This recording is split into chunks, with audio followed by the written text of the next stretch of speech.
विश्वनाथ जी, भोलेनाथ जी, हम सब शरण हैं आपकी।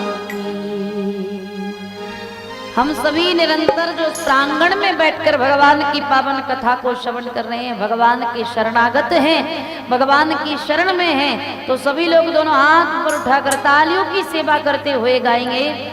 विश्वनाथ जी, भोलेनाथ जी, विश्वनाथ जी, भोलेनाथ जी, हम सब शरण गए आपकी। विश्वनाथ जी, भोलेनाथ जी, हम सब शरण हैं आपकी।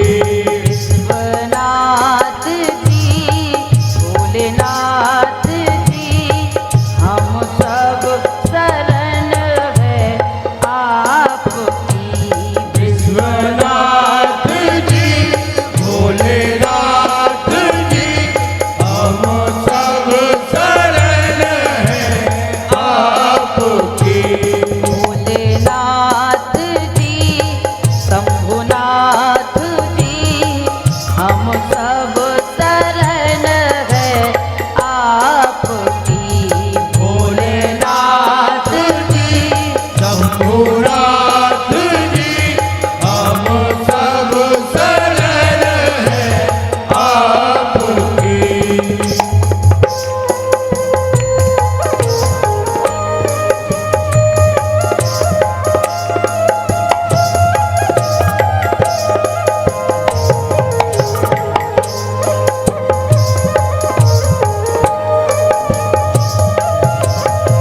जय हो।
भोलेनाथ जी शंभुनाथ जी हम सब शरण है आपकी। भोलेनाथ जी शंभुनाथ जी हम सब शरण है आपकी। भोलेनाथ जी शंभुनाथ जी हम सब शरण है आपकी। भोलेनाथ जी शंभुनाथ जी हम सब शरण है आपकी। भोलेनाथ जी शंभुनाथ जी हम सब शरण है आपकी। भोलेनाथ जी गौरीनाथ जी हम सब शरण है आपकी।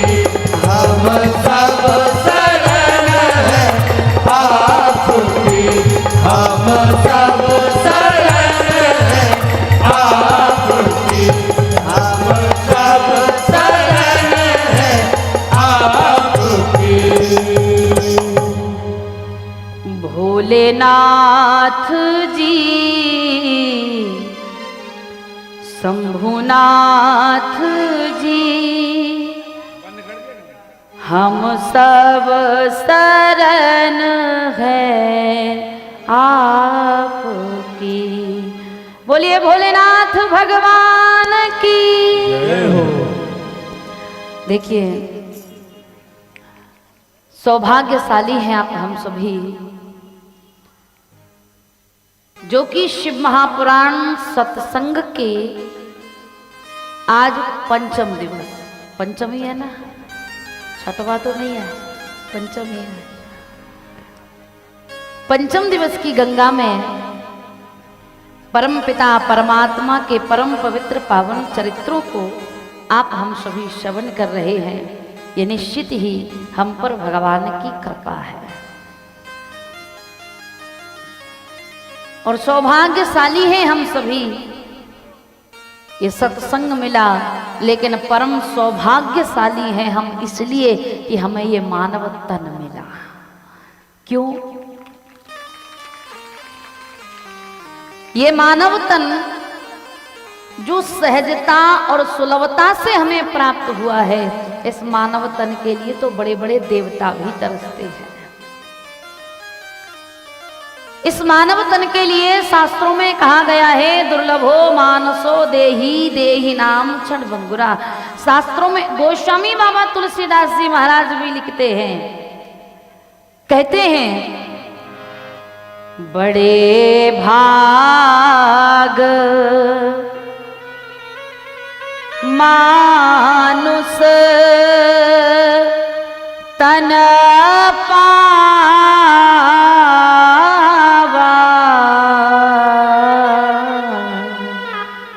ये बात केवल एक व्यक्ति नहीं, कौन कौन कह रहे हैं?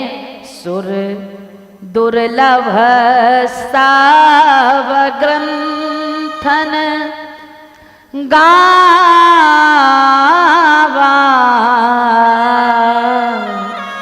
सारे संतों ने, सारे विद्वानों ने, सारे ग्रंथों में वर्णन किया है कि सुर दुर्लभ सब ग्रंथन गावा। ओ भैया बड़े भाग मानुष तन पावा। ये परमात्मा की कृपा से जो मानव तन, मानव देह, मानव शरीर हमें मिला है, इस मानव देह को धारण कर हम क्या करें? ये मानव तन हमें मिला किस लिए है? किस लिए मानव तन मिला है पता है किसी को?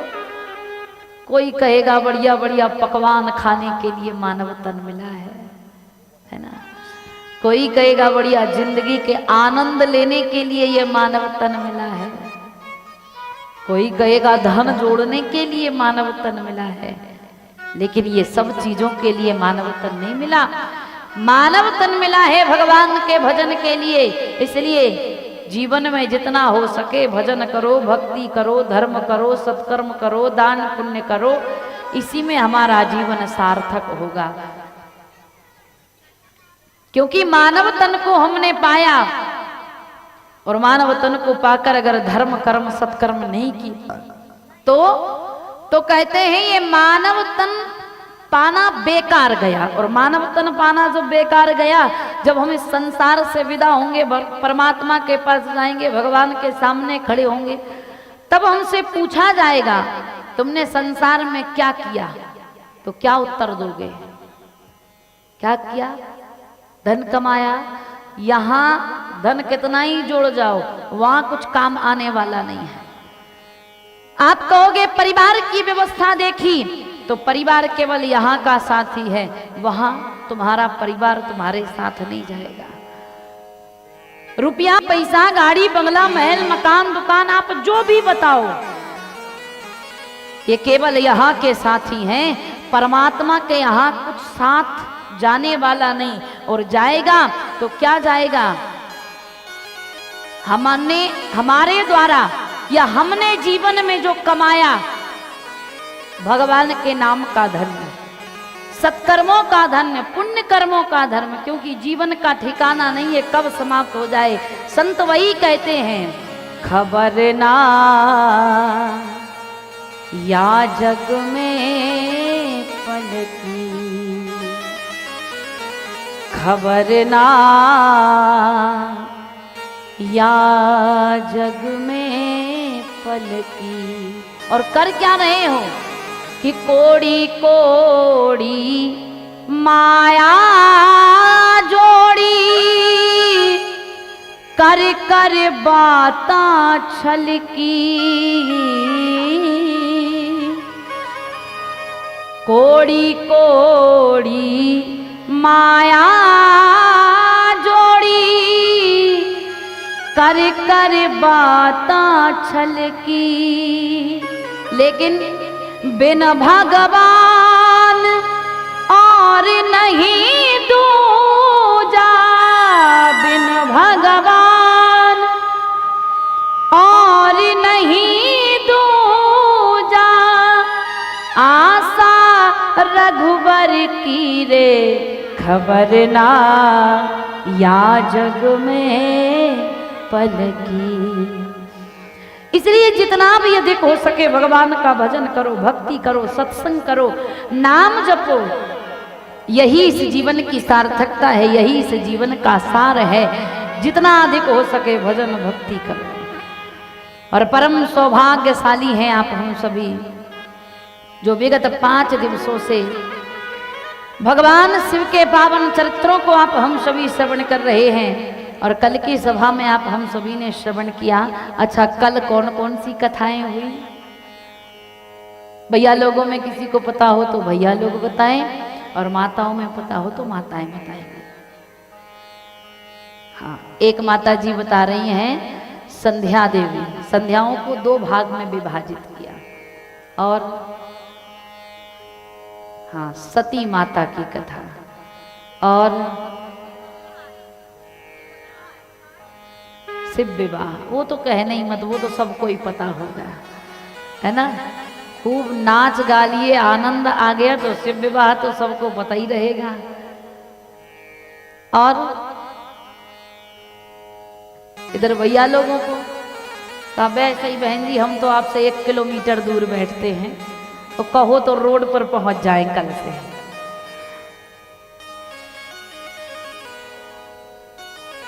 वैसे पता तो बहुत से लोगों को होगा, माताएं बहनें आपस में बात कर रही, पर थोड़ी थोड़ी कथा ही याद रखो, क्योंकि पूरी याद रखोगे तो फिर मुझे दोबारा चावल पानी कौन बुलाएगा, है? क्योंकि आप ही कथा करने लगोगे, मेरी जरूरत ही नहीं। लेकिन अच्छी बात है, आप सभी ध्यान से सुनते हैं। मैं तो इसीलिए पूछ रही थी कि सुनते हो तो याद रहती या नहीं। बोलिए शंकर भगवान की जय हो। तो कल की सभा में आप हम सभी ने श्रवण किया सृष्टि खंड के अंतर्गत सृष्टि की रचना किस प्रकार हुई। भगवान ब्रह्मा और विष्णु जी के द्वारा सृष्टि की रचना हुई। भगवान ब्रह्मा और विष्णु को भी भगवान शिव ने प्रकट किया। फिर कहते हैं ब्रह्मदेव ने संध्या देवी को प्रकट किया, कामदेव को प्रकट किया। संध्या देवी किस प्रकार ये 2 समय की संध्या बनी, किस प्रकार काम को 5 काम के बाण दिए गए। सती खंड के अंतर्गत सती मैया की तपस्या की कथा आती है। पार्वती खंड के अंतर्गत किस प्रकार माता पार्वती ने तप किया और तप करके भगवान देवादिदेव महादेव को पति स्वरूप में स्वीकार किया। पार्वती मैया की तपस्या की कथा पार्वती खंड में कही गई। और पार्वती खंड के अंतर्गत ही आप हम सभी ने कल देवादिदेव महादेव भगवान भूत भावन भोलेनाथ बाबा के विवाह की कथा को श्रवण किया। भगवान शिव ने विवाह किया, पर किस लिए? अपनी इच्छा से नहीं, अपने स्वार्थ से नहीं, देवताओं की कार्य सिद्धि के लिए भगवान देवादिदेव महादेव विवाह करते हैं। और भगवान शिव के विवाह में कोई स्वार्थ नहीं, क्योंकि परहित परमार्थ के लिए भगवान देवादिदेव महादेव भगवान विवाह करते हैं। क्योंकि सारे देवताओं ने जाकर भगवान शिव से स्तुति की, प्रभु हम आप सभी देवता आपका वंदन करते हैं, प्रणाम करते हैं। हमारी एक इच्छा है, उस इच्छा को पूर्ण कर दीजिए। क्या इच्छा है? कि निज नैनन देखा चाही नाथ तुम्हार विवाह। आजकल के जो विवाह होते हैं उन विवाहों में स्वार्थ होता है, पर भगवान शंकर के विवाह में स्वार्थ नहीं, भगवान शंकर के विवाह में परमार्थ छिपा हुआ है। संसार में स्वार्थ होता है, विवाह हो जाएगा तो घर गृहस्थी की गाड़ी ठीक ठीक चलने लगेगी। लेकिन भगवान शिव ने विवाह इसलिए किया कि विवाह होगा तो देवताओं का जो कार्य है वह कार्य पूर्ण होगा। इसलिए भगवान देवताओं की विनती को स्वीकार कर आद्य शक्ति जगत जननी जगदम्बा मां पार्वती के साथ विवाह करते हैं। और भगवान शिव का जो विवाह हुआ, कहते हैं महाराज हिमाचल और माता मैना पानी ग्रहण संस्कार करते हैं। पानी ग्रहण संस्कार के बाद भगवान शिव और माता पार्वती कैलाश पर आते हैं। रामचरितमानस में गोस्वामी बाबा तुलसीदास जी महाराज वर्णन करते हैं,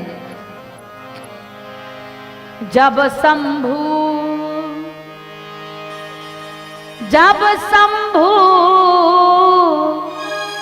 कैलाश ही आए, ओ भैया सुर सब निज निज लोक सिधाए।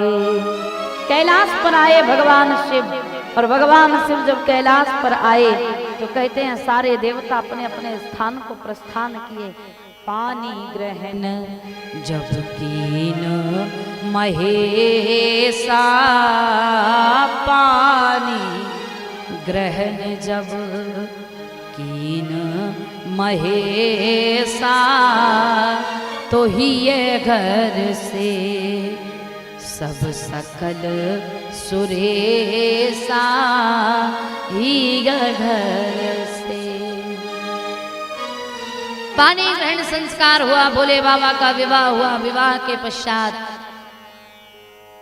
भगवान कैलाश पर आई। आदि शक्ति जगत जननी जगदम्बा भगवान शंकर के चरणों में प्रणाम करती है। क्यों? सती मैया के वेश की याद माता पार्वती को आ गई कि मैंने सती वेश में भगवान शंकर की बात को नहीं माना, अपने पति के वचन का अनादर किया। इसलिए जो गलती सती वेश में हुई वो पार्वती वेश में दोहराऊंगी नहीं। फिर पार्वती जी सोचने लगी दूसरी गलती। भगवान शिव ने बहुत समझाया कि राम मेरे इष्ट हैं, परमात्मा है, मेरे आराध्य हैं, पर मैं वो बात भी नहीं मानी और राम जी की परीक्षा ले ली। लेकिन जब वो पूरी बात याद आई सती स्वरूप की, तब पार्वती मैया चरणों में प्रणाम करती हैं और भगवान शंकर से पूछती हैं, पूछहु रघुपति पूछहु रघुपति कथा प्रसंगा ओ भैया सकल लोक जग पावनी गंगा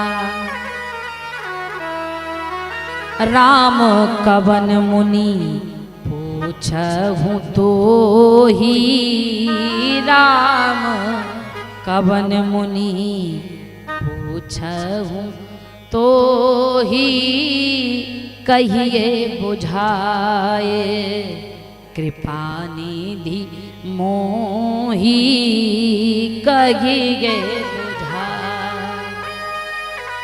भगवान की कथा और भगवान के चरित्र के बारे में पूछने लगी और शिव और पार्वती की ये कथा जीवन में संकेत करती है, शिक्षा देती है कि जरूरी नहीं ये 7 दिन कथा हो तो 7 दिन ही आप कथा सुनो।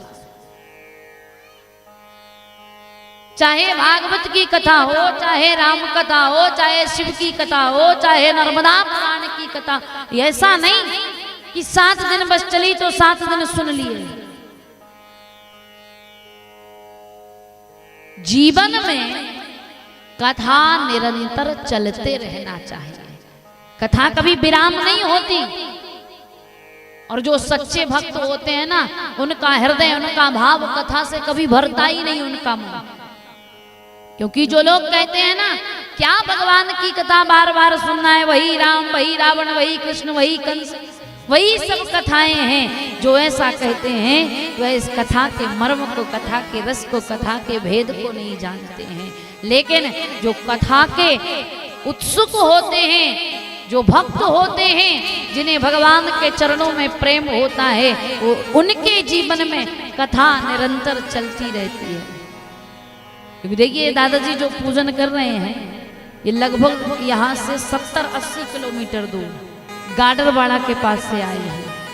साले चौका के पास में इनका स्थान है केसला गांव, जहाँ पिछली शिवरात्रि में शिव महापुराण की सुंदर कथा का आयोजन किया गया था और भगवान शिव के चरित्र को कहने का अवसर मुझे प्राप्त हुआ था। वहां से दादाजी भैया लोग पधारे हुए हैं। चिदामी लाल दादाजी आपका बहुत बहुत स्वागत है। तो भगवान की जो कथा है, जो भक्त होता है, वो जीवन में कथा से, भगवान के चरित्र से, भगवान के नाम से, भगवान के भजन से कभी आघाता नहीं है।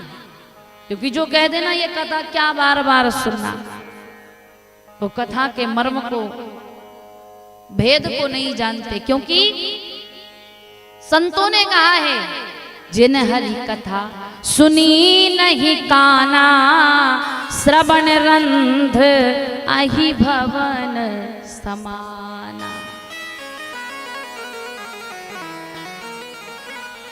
जिसने भगवान की कथा को सुनकर और भगवान के चरित्र को सुनकर ये कह दिया कि वही तो कथाएं हैं, एक बार सुनी तो 10 बार सुनी तो, वो व्यक्ति कथा के रस को नहीं जानता। लेकिन भक्त जो होता है वो बार बार सुनना चाहता है। क्योंकि भगवान शंकर निरंतर कथा कहते हैं और मैया पार्वती निरंतर कथा सुनती है। और शिव और पार्वती का ये चरित्र जो है वो हमारे जीवन में शिक्षा देता है कि हम कोई भी हो, लेकिन जीवन में कथा निरंतर चलती रहनी चाहिए। जैसे आप लोग कथा सुनने के लिए आते हो, आप घर जाकर आपके परिवार के जो लोग नहीं आते, जैसे परिवार में बहुएं होंगी या बच्चे होंगे जो नहीं आ पाए, उनको जाकर बताते हो कि आज हमने कथा में ये सुना। बताता है कोई? हाथ उठाकर बताओ कोई बताता हो। झूठ मत बोलना।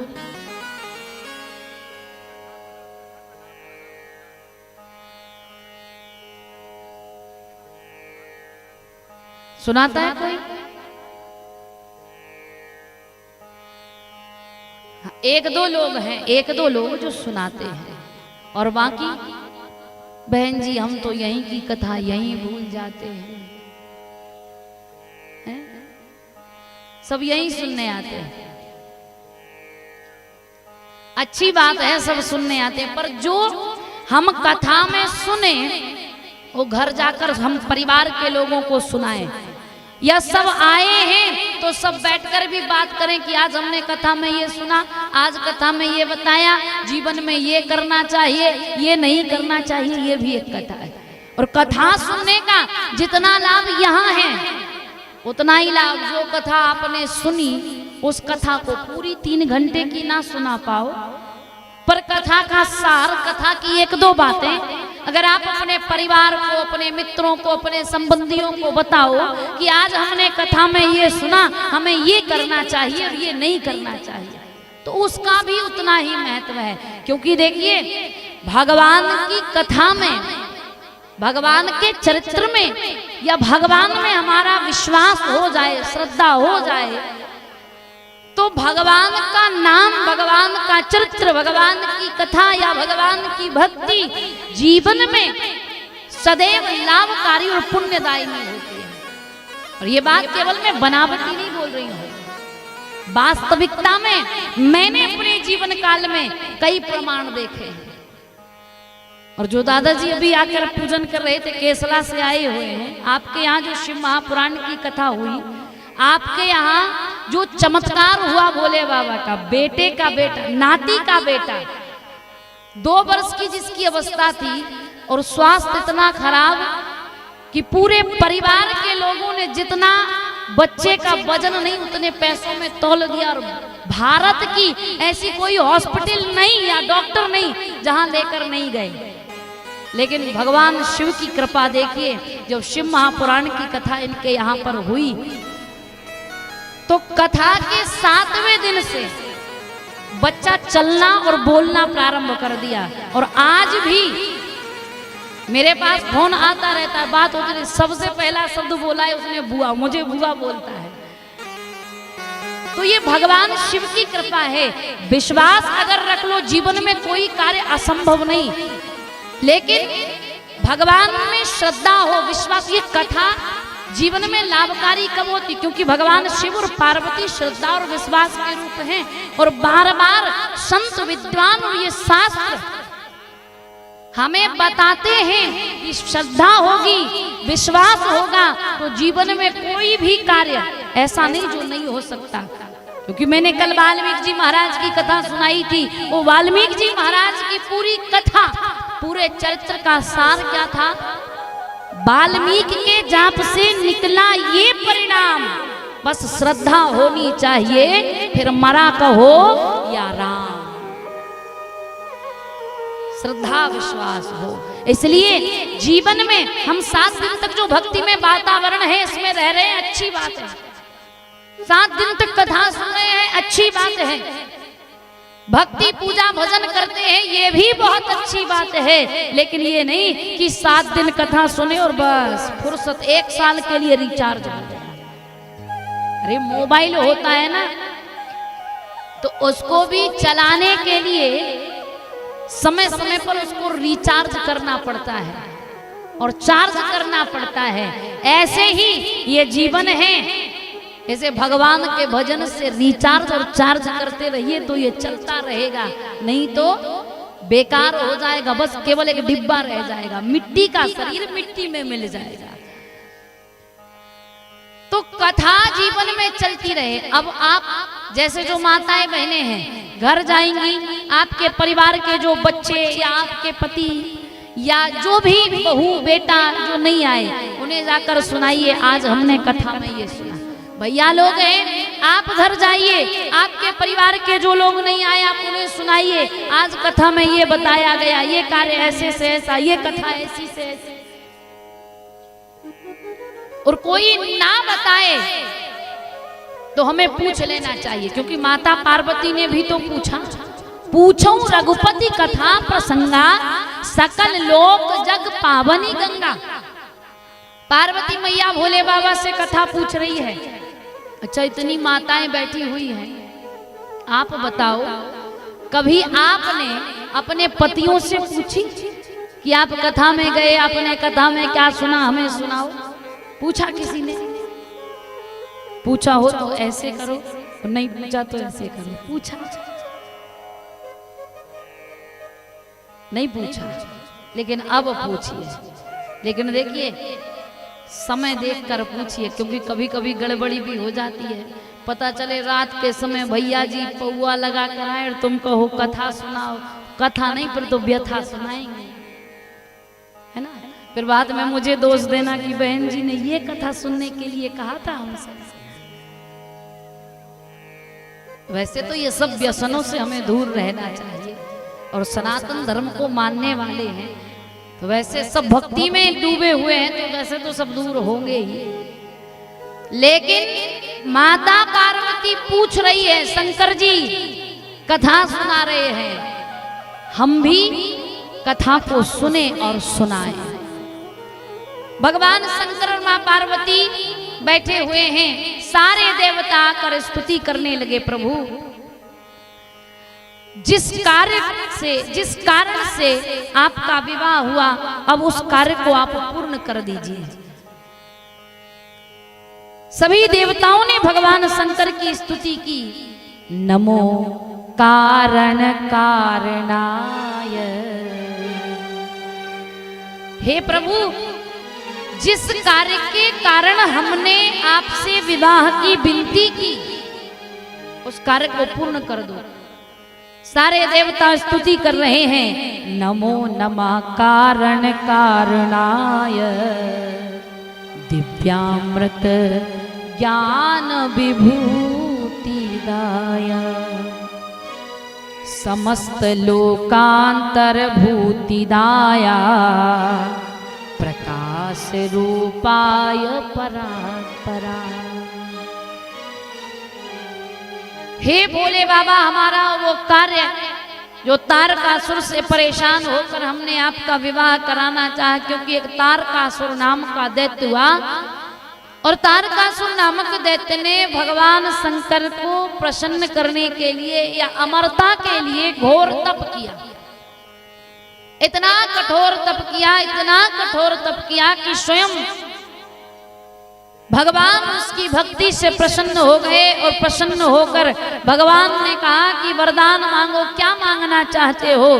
तो वो प्रार्थना करता है, भवाय भवनाशाय महादेवाय धीमहि उग्राय उग्ररूपाय सर्वायाम शशि मौलिनी।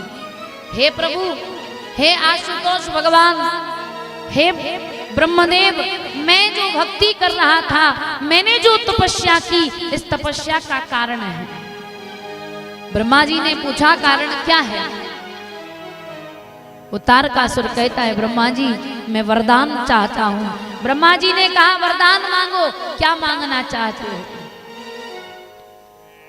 ब्रह्मा जी से उसने वरदान मांगा कि ये वरदान दो कि मैं अमर हो जाऊंगा। ब्रह्मा जी कहते हैं, दैत्यराज संसार में ऐसा कोई जीव नहीं जिसने जन्म लिया हो और उसकी मृत्यु निश्चित ना हो। क्यों? जब जीव जन्म लेता है, जन्म की पहली किलकारी के साथ मृत्यु भी जन्म ले लेती है। जिसने जन्म लिया है उसकी मृत्यु तय है, इसलिए मैं तुम्हें अमर नहीं बना सकता, क्योंकि जिसका जन्म हुआ उसकी मृत्यु निश्चित है। ये जन्म और मृत्यु के बीच एक बहुत बड़ा अंतर है, लेकिन ये जीवन और मृत्यु उस भांति है जैसे समुद्र के दो किनारे। समुद्र के दो किनारे होते हैं। जो लोग समुद्र के किनारे पर गए हैं, जिन्होंने समुद्र देखा होगा, वो लोग जानते होंगे कि समुद्र के जिस तट पर हम खड़े रहते हैं, वो तट हमें दिखाई देता है, पर समुद्र का दूसरा तट हमें दिखाई नहीं देता। जल ही जल दिखाई देता है। जहां दृष्टि डालो, जिधर दृष्टि डालो, केवल पानी ही पानी। लेकिन समुद्र के एक किनारे पर हम खड़े हैं, यही किनारा निश्चित करता है कि समुद्र का ये किनारा है तो दूसरा किनारा कहीं ना कहीं तो होगा ही। ऐसे ही ये संसार सागर है। संसार सागर में जन्म के किनारे पर हम खड़े हुए हैं, जीवन के किनारे पर खड़े हैं। जीवन हमें दिख रहा है, पर मृत्यु का किनारा भी निश्चित है, क्योंकि संतों ने कहा है आया है सो जाएगा, आया है सो जाएगा।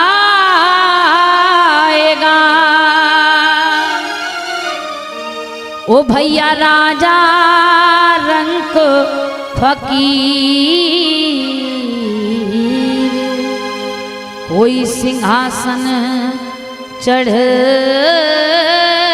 चला, कोई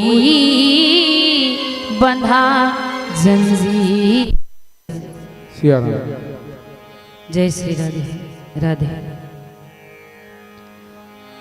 बोलिए शंकर भगवान की जय। जन्म का किनारा है तो मृत्यु का किनारा भी निश्चित है। जन्म हुआ है तो मृत्यु भी निश्चित है, क्योंकि संतों ने कहा है आया है सो जाएगा, आया है सो जाएगा।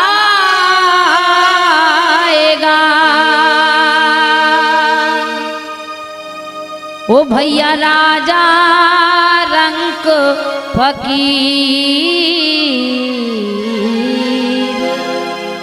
कोई सिंहासन चढ़ चला, कोई बंधा जंजीर, कोई बंधा जंजीर।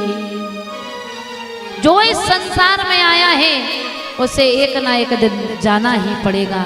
इसलिए ये जन्म और मृत्यु के बीच का जो समय है, इस समय में संत कहते हैं जीवन में भजन करो, भक्ति करो, क्योंकि ये समय जो निकल कर जा रहा है ना, ये दोबारा से लौट कर आने वाला नहीं है। ये समय जो भगवान के नाम के बगैर व्यतीत हो रहा है, ये एक एक श्वास जो व्यर्थ जा रही है, ये एक एक पल जो हम कहते हैं ना आज नहीं कल भजन करेंगे, कल नहीं परसों से भजन, जीवन में ये कल आता ही नहीं। कल कल कल करते हुए ना जाने कितने कल निकल गए। बाल्यावस्था निकल गई, युवावस्था निकल गई, वृद्धावस्था आ गई, कई लोगों का तो चौथापन आ गया, पर कल नहीं आया जीवन में। इसलिए भजन करो, भक्ति करो, क्योंकि ये समय जो व्यर्थ जा रहा है ये वापस लौटेगा नहीं। क्योंकि संत कहते हैं भजो रे भाई रघुबीरा, नाजुक हो गए शरीरा, भजो रे भाई रघुबीरा, नाजुक हो गए शरीरा, भजो रे भाई रघुबीरा, नाजुक हो गए शरीरा, भजो रे भाई रघुबीरा, नाजुक हो गए शरीरा, भजो रे भाई रघुबीरा, नाजुक हो गए शरीरा।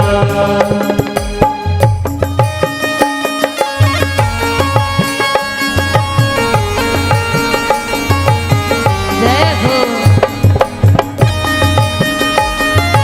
जय हो।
में भज लए भक्त प्रहलाद ध्रुव में भज लए दास कबीरा भजो रे भाई रघुवीरा नाजुक हो गए शरीरा भजो रे भाई रघुवीरा नाजुक हो गए शरीरा भजो रे भाई रघुवीरा नाजुक हो गए शरीरा भजो रे भाई रघुवीरा नाजुक हो गए शरीरा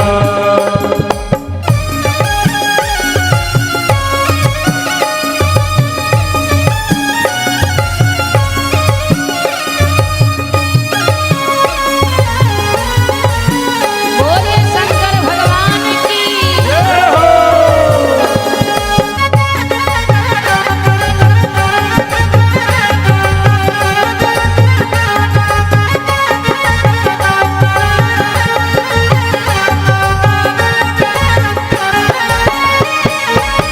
राम नाम भक्तों ने गाया राम नाम भक्तों ने गाया राम नाम भक्तों ने गाया राम नाम भक्तों ने गाया राम नाम एक हीरा भजो रे भाई रघुवीरा नाजुक हो गए शरीरा भजो रे भाई रघुवीरा नाजुक हो गए शरीरा भजो रे भाई रघुवीरा नाजुक हो गए शरीरा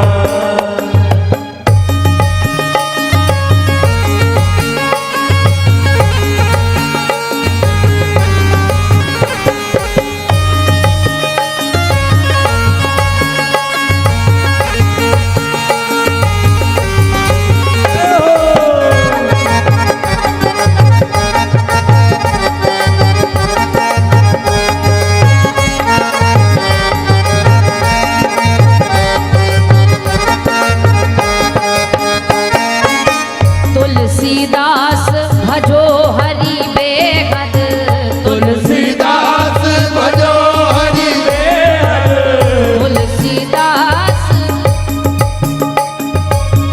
तुलसीदास भजो हरि बेहद तुलसीदास भजो हरि बेहद मिट जाए सब पीरा भजो रे भाई रघुवीरा नाजुक हो गए शरीरा भजो रे भाई रघुवीरा नाजुक हो गए शरीरा भजो रे भाई रघुवीरा नाजुक हो गए शरीरा भजो रे भाई रघुवीरा नाजुक हो गए शरीरा ए नाजुक हो गए शरीरा भजो रे भाई नाजुक हो गए शरीरा भजो रे भाई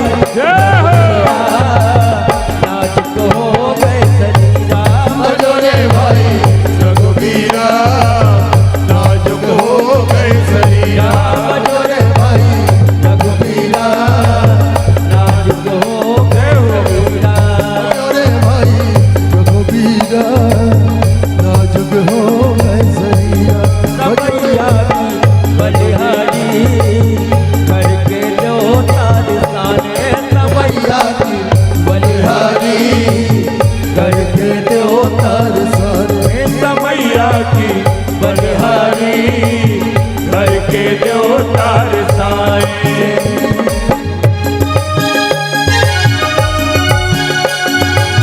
जय हो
बोलिए राजा रामचंद्र सरकार की जय हो।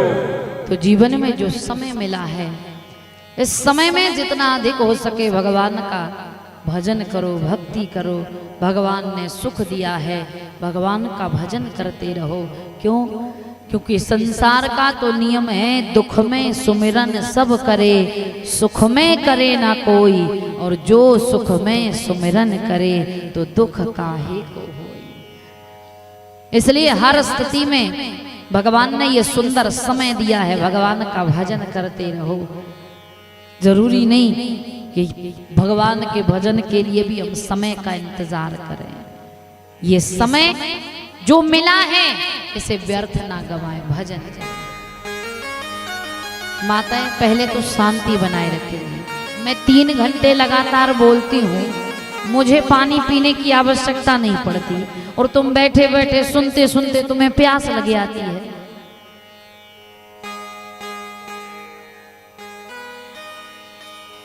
पानी का गिलास सामने आता है, ऐसे खींचती है जैसे पानी नहीं अमृत बट रहा हो। मत बांटो पानी, 1 घंटे बाद पिएंगे सब। 3 तो बज गए, अम्मा मत बांटो, बंद कर दो पानी बांटना।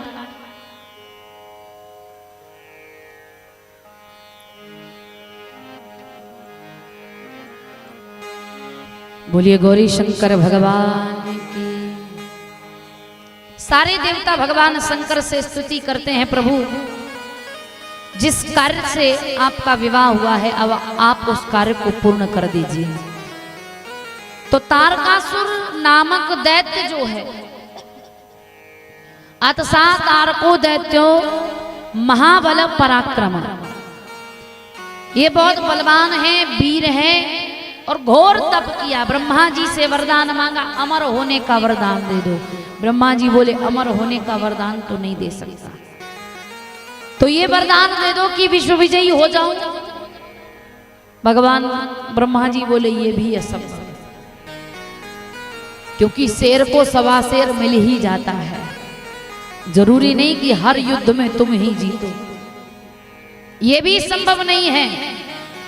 तो कहा कि फिर ये वरदान दो कि भगवान शंकर के पुत्र के हाथों से मारा जाए। ये वरदान किस लिए मांग रहा है? ये वरदान इसलिए कि जानता है जब से सती मैया ने देह को त्याग दिया है तब से भोले बाबा समाधि में समाधिस्थ हैं, और समाधि में बैठे हुए हैं। तो भोले बाबा को समाधि से कोई जगाएगा नहीं, क्योंकि जगाने के लिए एक बार कामदेव जी गए तो हुआ क्या? जब शिव तीसर नयन उघारा तो चितवत काम भयं जल छारा। कामदेव जलकर भस्म हो गई, ये घटना सभी लोग जानते हैं। इसलिए कोई शंकर जी को जगाने के लिए जाएगा नहीं। शंकर जी जागेंगे नहीं, विवाह होगा नहीं, और विवाह होगा नहीं तो बेटा होगा नहीं, और बेटा होगा नहीं तो मैं तो वैसे ही अमर हो जाऊंगा। इसलिए वरदान मांगा कि मैं भगवान शंकर के पुत्र के हाथों से मारा जाए। तो सारे देवता भगवान शंकर के पास गए, विवाह की प्रार्थना की। भोले बाबा ने विवाह किया। विवाह के पश्चात पुनः देवता पधारे और फिर कहा प्रभु अब आप हमारे कार्य सिद्धि के लिए कुछ उपाय कीजिए। भगवान शंकर कहते हैं देवताओं,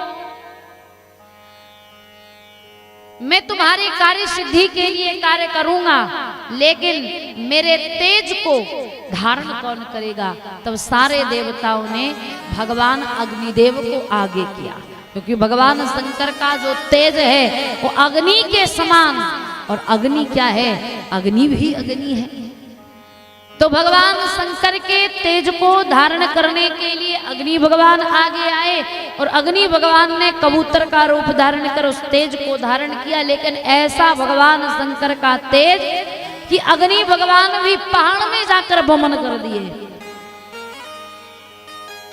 पहाड़ों से वह तेज कहते हैं जल को गया, गंगा को गया, और मां गंगा के द्वारा कहते हैं एक पुत्र उत्पन्न हुआ जिसको नाम दिया गया कार्तिकेय। कार्तिक भगवान का जन्म हुआ, लेकिन छोटा सा बालक जो भूख लगी तो दुग्धपान के लिए रोने लगा। बालक के रोने की आवाज जब माता पार्वती के कानों में सुनाई पड़ी तो माता पार्वती वात्सल्य भाव के कारण आतुर हो उठी और भगवान भोलेनाथ से कहती है, प्रभु इस बालक को मैं दुग्धपान कराऊंगी, इस बालक का मैं पालन पोषण करूंगी। भगवान शंकर कहते हैं, देवी लेकिन ये कार्य तो मैंने पहले ही किसी को सौंप दिया है। इस बालक को दुग्धपान तुम नहीं कृतिकाएं कराएंगी। जब बालक गंगा के किनारे, कहते हैं जंगल है सरकंडा नाम का वन, और इस वन में बालक का जन्म हुआ है। बालक रोया और रोने की आवाज जब सुनाई दी तो 6 कृतिकाएं जो स्नान के लिए आई हुई थी, वो 6 की 6 कृतिकाएं बालक को दुग्धपान कराने के लिए दौड़ पड़ी। जब 6 माताएं 6 कृतिकाएं बालक को दुग्धपान कराने के लिए गई तो सभी कृतिकाएं आपस में झगड़ने लगती है। एक कहती है मैं दुग्धपान कराऊंगी, दूसरी कहती है मैं दुग्धपान कराऊंगी, 6 में झगड़ा होने लगा। कार्तिक भगवान रो रहे हैं और मन ही मन कहते हैं, अरे माताओं तुम मुझे दुग्धपान भी कराओगी या ऐसे ही झगड़ा करती रहोगी। तब कृतिकाओं ने एक एक करके मन में विचार किया क्या किया जाए। वो कहती मैं पहले दुग्धपान कराऊं, दूसरी कहती मैं पहले दुग्धपान कराऊं। आज भगवान कार्तिकेय ने लीला की, 6 मुख से 6 कृतिकाओं का एक साथ दुग्धपान किया, इसलिए कार्तिकेय जी को खड़ानन षडानन 6 मुख वाले कहे जाते हैं। कार्तिकेय का नाम कृतिकाओं के नाम पर ही कार्तिकेय पड़ा। इनको स्कंद भी कहा जाता है, क्योंकि हम नवरात्रि के 9 दिनों में माता की शक्ति की जो आराधना करते हैं तो शक्ति के 9 रूप बताए जाते हैं। उन 9 रूपों में एक रूप है स्कंद माता। स्कंद माता अर्थात भगवान कार्तिकेय की माता। स्कंद नाम किस लिए पड़ा? जिस समय कार्तिक भगवान युद्ध भूमि में देवासुर संग्राम में विजयश्री को प्राप्त करके आए, कहते हैं जिनकी बाजुओं में इतना बल है कि देवासुर संग्राम जैसे युद्ध में भी भगवान कार्तिकेय ने विजयश्री प्राप्त की, इसलिए इनका नाम स्कंद पड़ा। स्कंद भगवान कार्तिकेय का नाम और स्कंद माता माता पार्वती। कृतिकाओं ने दुग्धपान कराया, 6 मुख से भगवान कार्तिकेय ने दुग्धपान किया, कृतिकाओं के नाम पर कार्तिकेय नाम पड़ा। इनको षडानन भी कहा जाता है, खड़ानन भी कहा जाता है, मतलब 6 मुख होने के कारण इनको षडमुख कहा जाता है। तो भगवान कार्तिकेय को कृतिकाओं ने दुग्धपान कराया अग्नि के द्वारा। कहते हैं भगवान शंकर के तेज को धारण किया गया। अग्नि देवताओं का मुख है, इसलिए जब हम सब पूजन करते हैं, यज्ञ करते हैं, हवन करते हैं, तो हवन जो डाली जाती है वो अग्नि को दी जाती है और मंत्र बोले जाते हैं। मतलब देवताओं के मुख है अग्नि, अग्नि के द्वारा दी हुई वो आहुति देवताओं तक पहुंचाई जाती है। इसलिए संतों ने बताया हर गृहस्थी को जीवन में बलि वैश्य यज्ञ जरूर करना चाहिए। बलि वैश्य देव क्या है? गृहस्थी के लिए 5 यज्ञ बताए गए हैं। वो विशाल यज्ञ नहीं जिसमें बहुत सारे ब्राह्मण आए, आहुतियां हो, वो यज्ञ तो यज्ञ है ही, लेकिन हम गृहस्थियों के लिए 5 यज्ञ शास्त्रों में विद्वानों ने वर्णित किए। पहला यज्ञ, जब हम भोजन बनाएं, रसोई में जो भी भोजन बने उसकी 5 आहुति हम अग्नि भगवान को दें। और अग्नि में नमक नहीं डाला जाता है, मिष्ठान जो होता है, चावल बनाइए, उसमें घी डालिए, शक्कर डालिए और 5 आहुति दे दीजिए, या जो मिष्ठान आपके घर में बना हो आप उसकी आहुति दे सकते हैं। पहला यज्ञ गृहस्थी के लिए अग्नि को आहुति दें। दूसरा, हम जो भोजन बनाएं वो भोजन का सबसे पहला अधिकार गौ माता का होता है। इसलिए संत विद्वान कहते हैं पहली रोटी गाय को देना चाहिए,